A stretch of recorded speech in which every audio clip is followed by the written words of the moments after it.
Can it run Crysis? The meme of the past decade that recently got a remake. I don't know if anyone really expected a remake of the original Crysis, to be honest, but the guys over at Crytek felt that after 13 years, the game deserved an update. Maybe they felt that once Flight Simulator 2020 took the crown as the most demanding game recently, they felt the need to take the title back. But either way, it's here, and for the most part, it's the same game that was released back in 2007, only now the game is updated to the latest CryEngine 5 instead of the second version of that game engine that was found in the original. This means that it supports 8K out of the box, textures are at a greater resolution than the original, there's a lot of little things that are updated to modern times, and ray tracing is supported natively in the game's engine. So you don't have to have dedicated hardware like an RTX card to toggle it on. Now, the graphics may have been updated in the remastered, but the gameplay itself honestly hasn't changed much since 2007.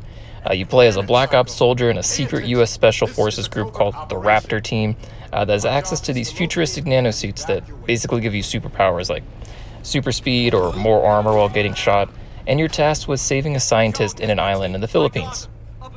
Once infiltrated this island, you find that it's been invaded by the North Koreans, only to find out that it's also been invaded by aliens, and the US and the Koreans are trying to get their hands on alien technology, but the aliens try to stop it, so you have to call the nuke, and it just gets out of hand, and you get the idea. The story itself just boils down to some generic sci-fi story, and for the most part, this game is just a giant open world in which you kill North Korean soldiers and aliens, which is not necessarily a bad thing.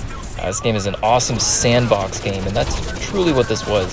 It was a giant sandbox to basically test and benchmark your PC at the time. But does that still hold up for today? Well, we're going to find out.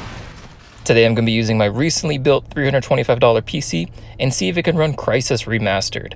On the Epic Game Store, which is unfortunately the only way you can get it on PC, it states that the minimum requirements to run this game, you'll need a Core i5 3570, 8GB of RAM, and an RX 470. Now, the system I have right here, it features a Core i3 9100F, 8GB of DDR4 memory, and an RX 470 4GB edition. This is pretty much on par with the minimum specs, and while it does say an i5 versus an i3, this i3 is essentially a modern version of the older i5. Both are quad-core chips and run at about the same speed, making their performance really similar, with the newer i3 maybe performing about 10% better in benchmarks than the older i5, making this a pretty good indication on how well lower-end systems would perform in this game. Alright, so getting into some of the benchmarks, all the tests would be running in 1080p, which is pretty much the most popular resolution, at least according to Steam hardware. And the first test I did was with the game's optimal settings.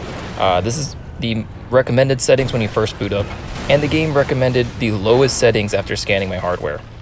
This pretty much makes sense, as the hardware is pretty much at the minimum requirements, for at least that the game recommends.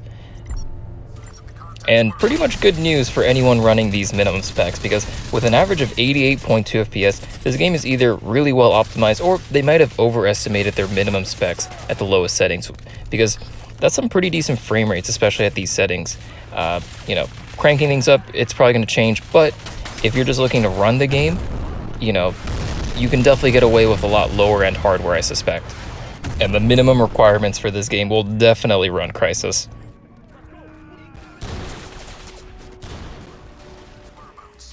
Now, cranking things up to the high preset, and we definitely see the FPS dip.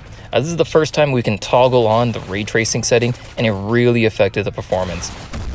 With the setting, we saw an average of 33.5 FPS. The game looked absolutely fantastic with these settings, and unfortunately the frame rate definitely took a dip, giving off a more cinematic experience. A little low for my taste, as I like to aim for 60 FPS, but you can definitely tell that this game was designed to sort of flex more higher end systems muscle, as this minimum requirement spec PC could only manage 33.5 FPS with the high settings.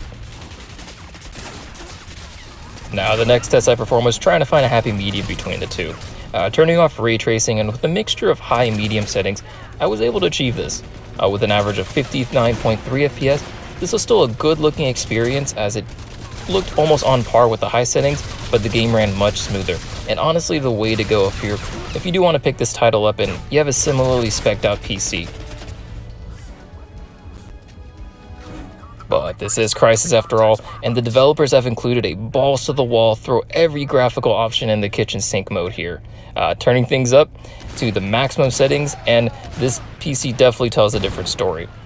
With a PowerPoint-esque 11 FPS average, this is pretty much destroying my little PC, and is definitely a worthy name of the Can It Run Crysis Settings.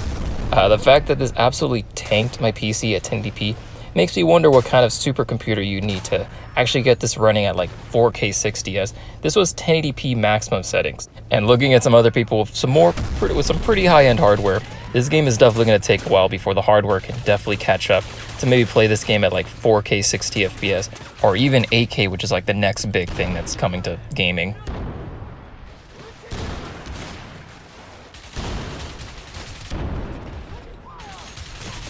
Anyways, that's gonna be it for me on this video. I definitely felt like the minimum requirements were maybe a little overestimated, as we could probably get away with some lower end hardware to run this game at 1080p low settings. I don't know, maybe that's gonna be for another video. Thanks so much for viewing it this far. Like the video if you liked it, subscribe if you want to see some more, and hey, thank you so much for watching. Hopefully you have a nice day, and take care now. Bye. Get out of here, Vulture. This bastard belongs to me. What about you, Major? I'm a Marine, son! I'll walk on water if I have to. Now get off my fucking island while I draw its fire. Bring it on!